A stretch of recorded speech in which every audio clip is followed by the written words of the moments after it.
1 घंटे बाद सुना है वो ऐसा वक्त शुरू हो जाता है कि गुरूब इफ्तार का वक्त होता है जिसमें सजदा नहीं करना चाहिए।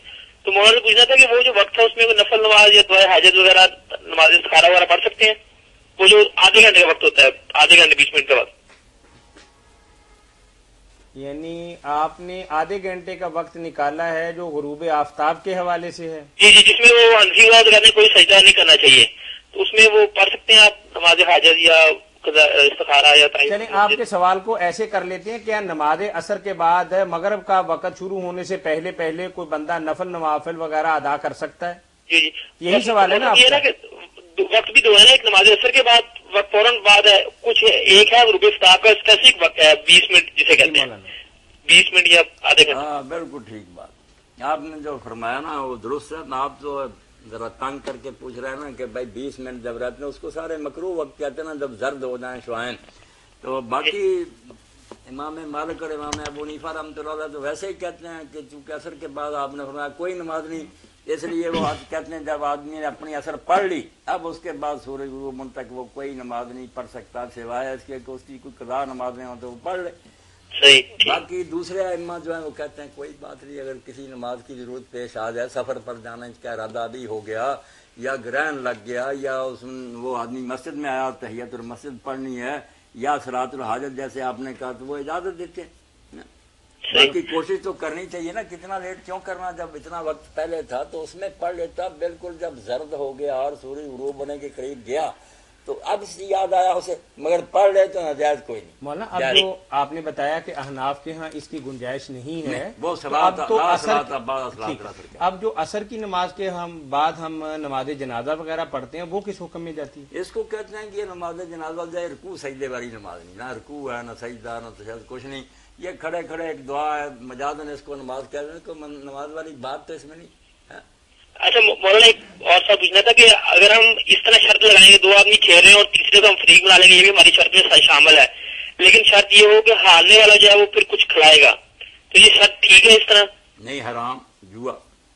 अगर तीसरा फ्रीक भी शामिल कर लें जो खेल रहा हमारे साथ? नहीं, तीसरा जो है उसको शामिल इस तरह करना ना कि ये पहले जो 2 खेल रहे हैं जिनका मुकाबला इन्होंने नहीं किसी को लेना देना, सही, वो तीसरा जो है ना मुहल्लिल उसने इनाम देना है कि तुम खेलो, जो जीतेगा मैं उसको इनाम दूंगा।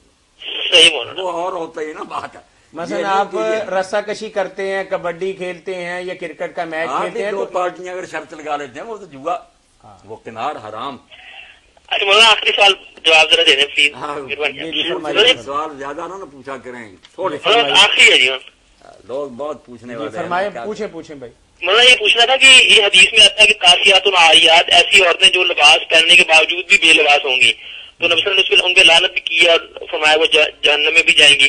तो आजकल जो औरतें जो है वो स्लीवलेस या फिटिंग वाले जो लिबास पहनती हैं वो भी इसी में शामिल होता है, कासियात और आरियात के लिबास पहना हुआ लेकिन ये लिबास होंगे? मेरे बच्चे आप मुझसे ज्यादा जानते हैं कि ये जो कोई बनी फिरती हैं ये कासियात आरियात क्या लिबास इन्होंने पहना, नंगी की नंगी, अगर वो है जरा गाढ़ा तो तंग इतना है कि उससे अंग अंग नजर आ रहा, और अगर बारीक है कि सारा बदन झलक रहा है, दोनों हाथों में नंगी है, क्या फायदा लिबास का? औरत का लिबास तो होना चाहिए मोटा ढीला कि कोई जिस्म का बाहर नजर ना आए, कोई रंग नजर आए।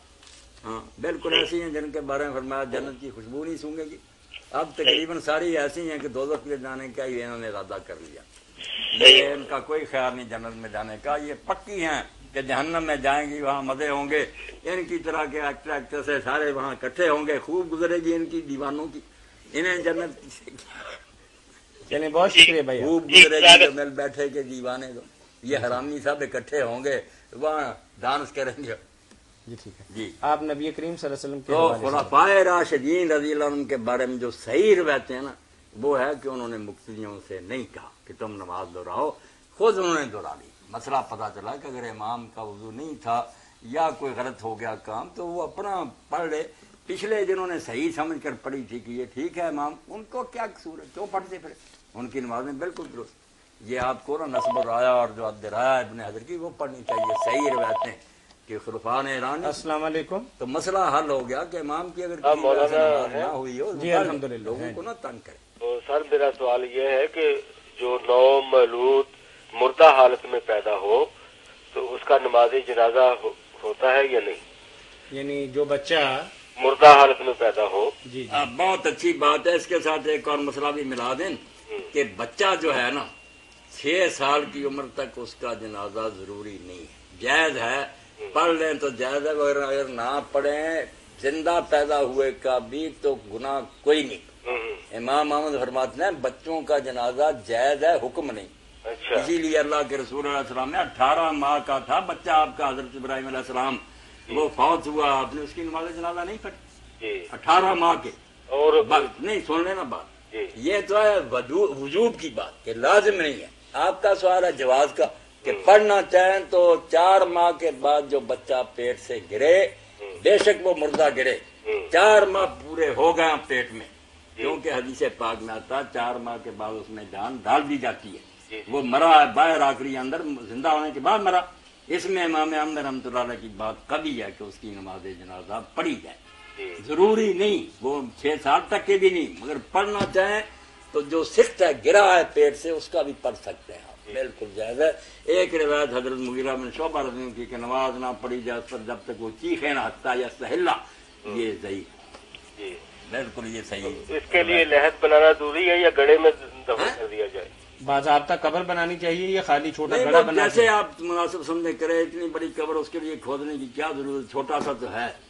बाकी नहलाना उसी तरह है जैसे दूसरे को नहलाया जाता है, कपड़ों में उसको लपेटना। अस्सलाम वालेकुम जी। जी वालेकुम अस्सलाम। तो दूसरा सवाल मुझे मौलाना साहब से ये करना है जी जी कि जितने भी अंबिया आए हैं वो सब के सब इंसानों को तालीम देने के लिए आए।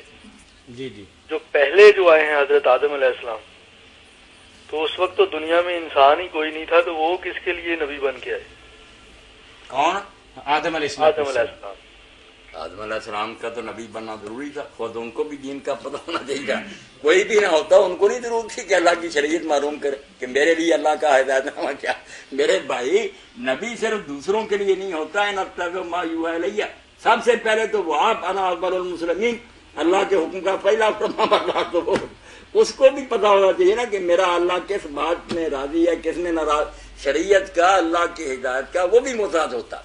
इसलिए रसूल पहले अपनी तरफ रसूल होता, अपने आप को दीन पहुंचाता, जो अल्लाह की तरफ से मिलता उस पर अमल करके नमूना देता, बाद में दूसरों तक। अब आदम अलैहिस्सलाम को भी दीन की जरूरत थी, फिर जाहिर बात थी उनकी औलाद होनी थी, उस औलाद को नहीं दीन सिखाना था। ये तो सादा सी एक कॉमन सेंस की बात थी, ये पूछने की कोई बात नहीं। ये पूछ सकते थे कि आदम अलैहिस्सलाम से पहले जो जिन्नात थे उनका क्या बना, उनकी तरफ कौन सा नबी, ये इल्म की बात है। आदम अलैहिस्सलाम का नबी होना तो बिल्कुल एक नेचुरल बात है। अगर वो नबी ना होते तो उन्हें क्या पता चलता कि अल्लाह ताला किस बात पर खुश होता है, किस पर नाराज। शरीयत की जरूरत पहले इंसान को ही है, उनकी नस्ल को थी।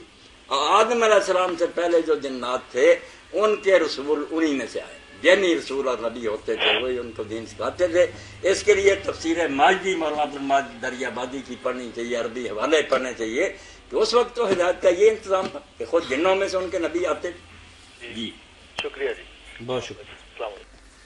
जी सूरह करीम अलैहिस्सलाम के बारे में ऐसी जब रिवायत लोग पढ़ते हैं, एक आदमी ने सुना तौबा तौबा तो ये नहीं हो सकता। फिर मैंने जब सही बुखारी निकाल दी, अपने मौलवियों के पास ले गया, बस जहाज की तरह बैठ के।